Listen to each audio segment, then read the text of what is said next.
ओम शांति। 30 जुलाई 2021 आज की साकार मुरली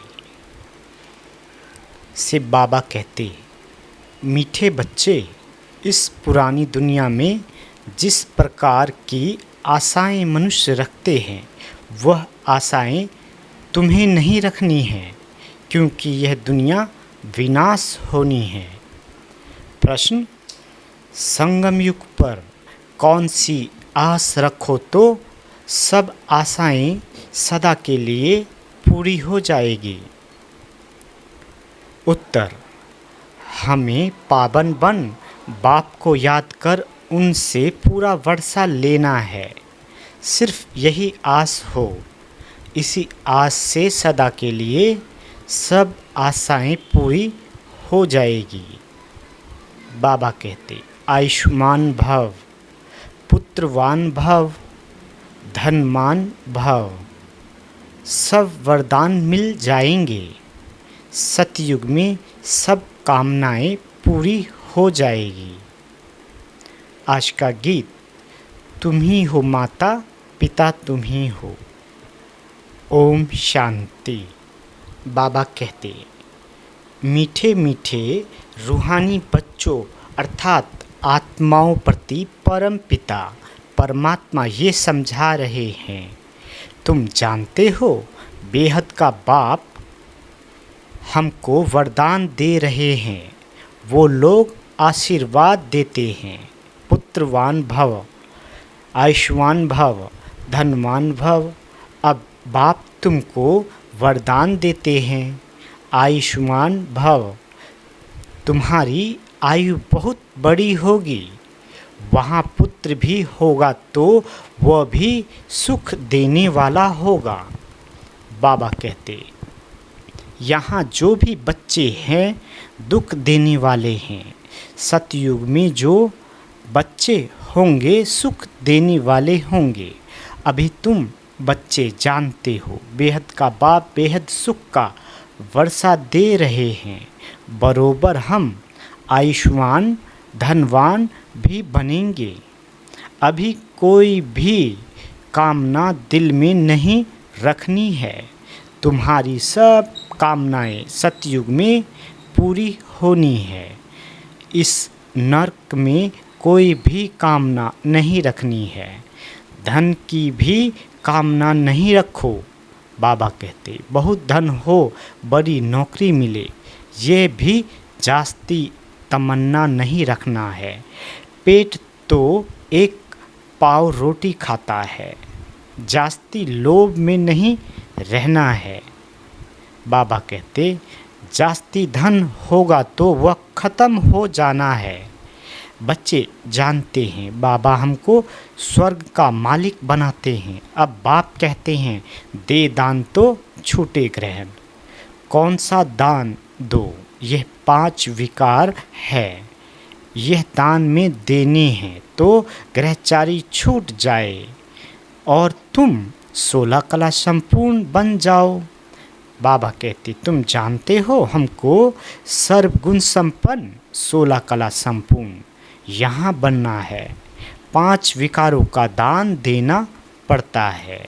बच्चों को बाप कहते हैं, मीठे बच्चों, आस कोई भी नहीं रखो सिवाय बेहद के बाप से बेहद का वर्षा लेने। बाकी थोड़ा समय है। गाया भी जाता है, बहुत गई थोड़ी रही। बाकी थोड़ा समय इस विनाश में है। इसलिए इस पुरानी दुनिया की कोई आस नहीं रखो। सिर्फ बाप को याद करते रहो।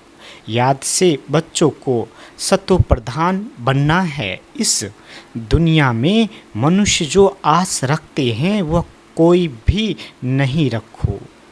आस सिर्फ रखनी है एक शिव बाबा से। हम अपना स्वर्ग का वर्षा लेवे।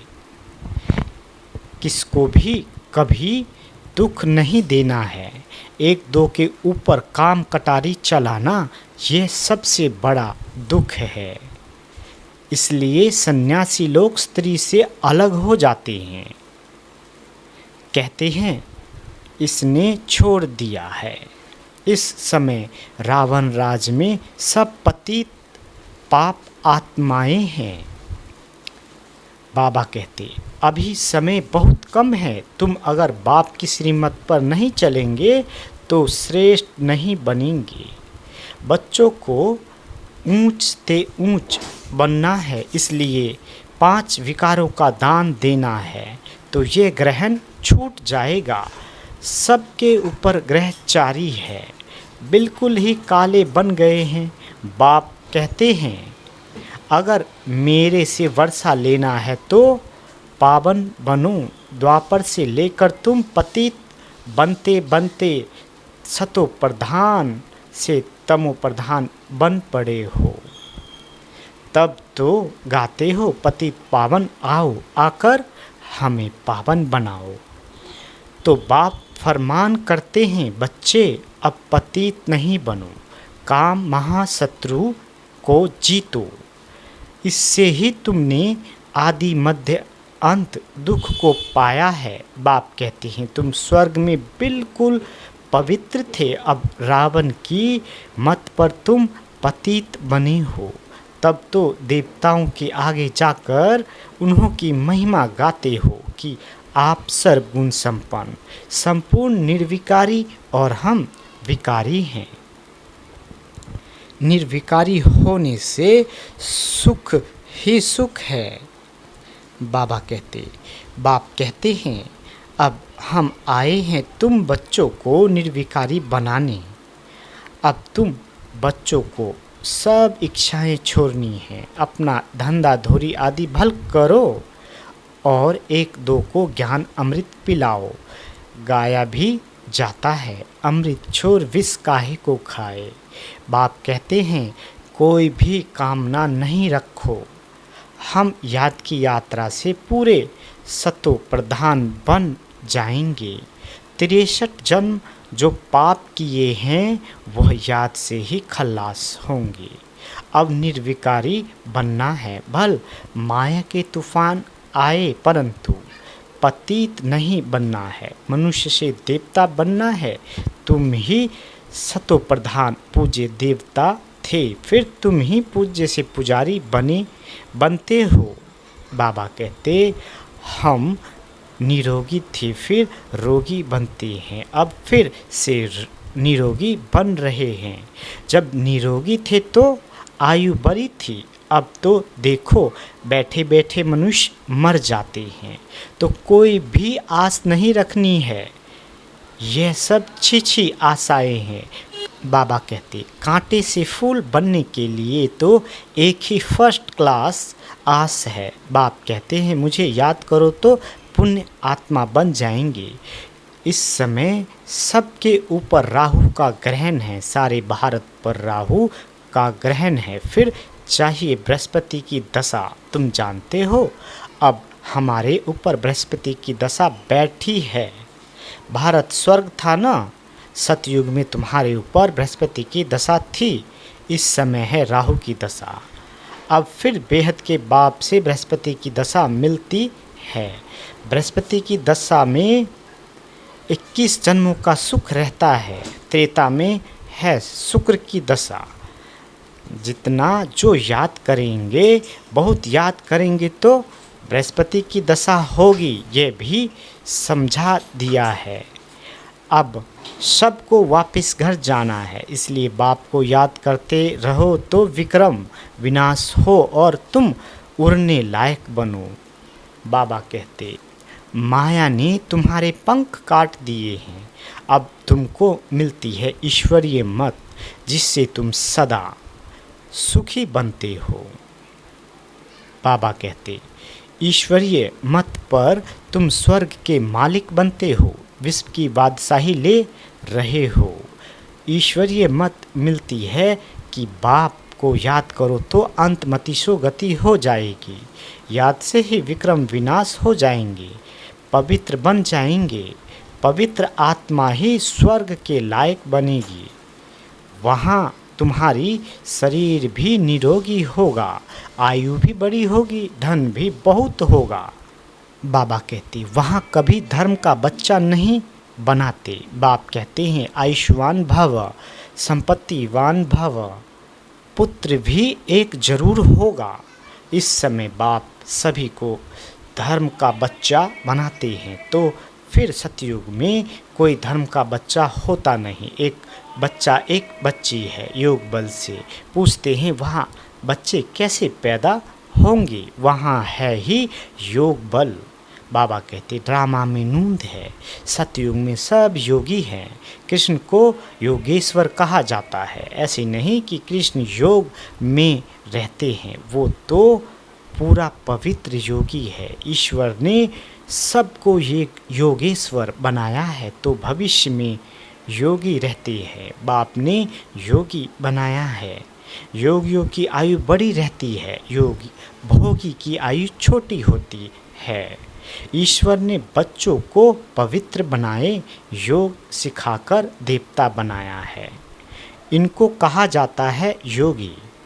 योगी अथवा ऋषि पवित्र होते हैं। तुमको समझाया है, तुम हो राज ऋषि, राज योग सीख रहे हो राजाई पद पाने के लिए।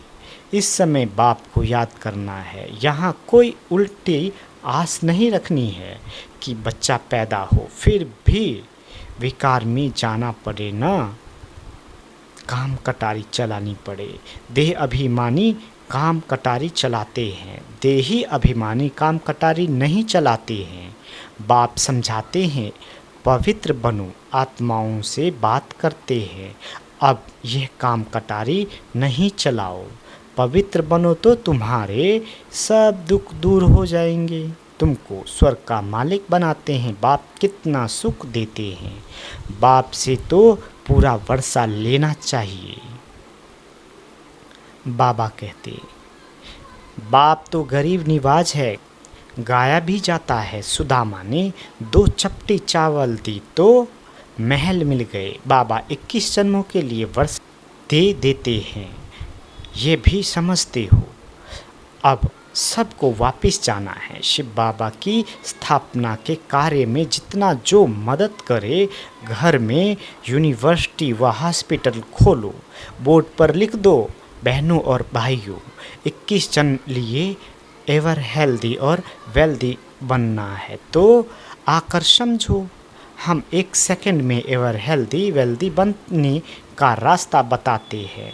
तुम सर्जन हो ना, सर्जन बोर्ड तो ज़रूर लगाते हैं, नहीं तो मनुष्य को कैसे पता पड़े। तुम भी अपने घर के बाहर में बोर्ड लगा दो, कोई भी आए उसको दो बाप का राज समझाओ। हद के बाप से हद का वर्षा लेते आए हो। बेहद का बाप कहते हैं मामी कम याद करो तो बेहद का वर्षा मिलेगा। प्रोजेक्टर प्रदर्शनी में पहले ये समझाओ। बाबा कहते इस पुरुषार्थ से तुम ये बनेंगे। अब है संगम, कलयुग से सतयुग बनना है। तुम भारतवासी सतो प्रधान थे, अब तमो प्रधान बने हो। अब बाप कहते हैं मुझे याद करो तो तुम स्वर्ग के मालिक बनेंगे। अक्षर ही 2 है, अल्फ को याद करो तो बे बादशाही तुम्हारी। इस याद से खुशी में रहेंगे। इस छिछी दुनिया में कोई भी प्रकार की आस नहीं रखो। यहाँ तुम पुरुषार्थ करते हो जीते जी मरने के लिए। वह तो मरने के बाद कहते हैं स्वर्गवासी हुआ। तुम सबको कहते हो हम स्वर्गवासी बनने के लिए बाप को याद करते हैं, उससे बेहद का सुख मिलता है। बाप को याद करने से तुम कब रोएंगे पीटेंगे नहीं। तूफान माया के आते हैं, उसका ख्याल नहीं करो, माया के तूफान तो आएंगे। ये है युद्ध। बाबा कहते संकल्प विकल्प आते हैं तो मुफ्त में टाइम जाता है, मुफ्त तूफान तो पास हो जाएगा, सदैव थोड़े ही रहेगा। सवेरे उठकर बाप को याद करना है, बाप से वर्षा लेना है, ये धुन अंदर लगी रहे। बाप और कोई तकलीफ़ नहीं देते हैं। सिर्फ बाप को याद करना है और सब को भूल जाओ, ये सब मरे हुए हैं। बाबा कहते आपस में यही बातें करते रहो। बाबा अब तो सिर्फ आपको ही याद करेंगे, आपसे स्वर्ग का वर्षा लेंगे। टाइम रख दो, हम 3-4 बजे ज़रूर उठकर बाप को याद करेंगे। चक्र भी याद रखना है। बाप ने हमें रचता और रचना की नॉलेज दी है। हम इस मनुष्य सृष्टि झार को जानते हैं। हम 21 जन्म कैसे लेते हैं ये बुद्धि में है। अभी फिर हम जाते हैं स्वर्ग में, फिर से आकर पाठ बजाएंगे। हम आत्मा है, आत्मा को ही राज मिलता है। बाप को याद करने से वर्षे के हकदार बन जाते हैं। यह राजयोग है। बाप को याद करते हैं। बेहद के बाप द्वारा अनेक बार विश्व के मालिक बने हैं, फिर नरकवासी बने हैं, अब फिर स्वर्गवासी बनते हैं। एक बाबा की याद से, बाप की याद से ही पाप भस्म हो जाएंगे। इसलिए इसको योग अग्नि कहा जाता है। तुम ब्राह्मण हो, राज ऋषि। ऋषि हमेशा पवित्र होते हैं। बाप को याद करते और राजाई का वर्षा लेते हैं। अब थोड़े ही विकार के लिए आस रखनी है, ये अच्छी आस है। अब तो पारलौकिक बाप से वर्षा लेना है। बीमार होते भी याद कर सकते हो। बाप को भी बच्चे प्यारे होते हैं। बाबा को कितने बच्चों को पत्र आदि लिखने पड़ते हैं। शिव बाबा लिखवाते हैं। तुम भी पत्र लिखते हो। शिव बाबा के रफ ब्रह्मा। हम सब शिव बाबा के बच्चे ब्रदर्स हैं। रूहानी बाप आकर हमको पावन बनाते हैं। इसलिए कहा जाता है पतित पावन सभी आत्माओं को पावन बनाते हैं। कोई को भी छोड़ता नहीं हूँ। बाबा कहते कोई को भी छोड़ता नहीं हूँ। प्रकृति भी पावन बनती है। तुम जानते हो सतयुग में प्रकृति भी पावन रहेगी। अभी शरीर भी पतित है, तब तो गंगा में शरीर धोने जाते हैं, लेकिन आत्मा तो पावन होती नहीं। वह तो होगी योग अग्नि से। अच्छा, मीठे मीठे सिकीलते बच्चों प्रति माता पिता बाप दादा का याद प्यार और गुड मॉर्निंग। रूहानी बाप की रूहानी बच्चों को नमस्ते। हम रूहानी बच्चों की रूहानी माता पिता बाप दादा को याद प्यार गुड मॉर्निंग और नमस्ते। मीठे बाबा नमस्ते। धारणा के लिए मुख्य सार। पहला, इस कलयुगी दुनिया में कोई भी उल्टी आस नहीं रखनी है। संपूर्ण सत्व प्रधान बनने के लिए ईश्वरीय मत पर चलना है। दूसरा, पावन बनकर वापस घर जाना है। यही एक आस रखनी है। अंतमति सो गति, माया के तूफानों में समय नहीं गंवाना है। वरदान, निरंतर बाप के साथ की अनुभूति द्वारा हर सेकंड हर संकल्प में सहयोगी बनने वाले सहज योगी भाव। बाबा कहते जैसे शरीर और आत्मा का जब तक पार्ट है तब तक अलग नहीं हो पाती है, ऐसे बाप की याद बुद्धि से अलग न हो। सदा बाप का साथ हो, दूसरी कोई भी स्मृति अपने तरफ आकर्षित न करे। इसको ही सहज और स्वतः योगी कहा जाता है। ऐसा योगी हर सेकंड हर संकल्प हर वचन हर कर्म में सहयोगी होता है। सहयोगी अर्थात जिसका एक संकल्प भी सहयोग के बिना ना हो। ऐसे योगी और सहयोगी शक्तिशाली बन जाते हैं। स्लोगन, समस्या स्वरूप बनने के बजाय समस्या को मिटाने वाले समाधान स्वरूप बनो। अच्छा, ओम शांति।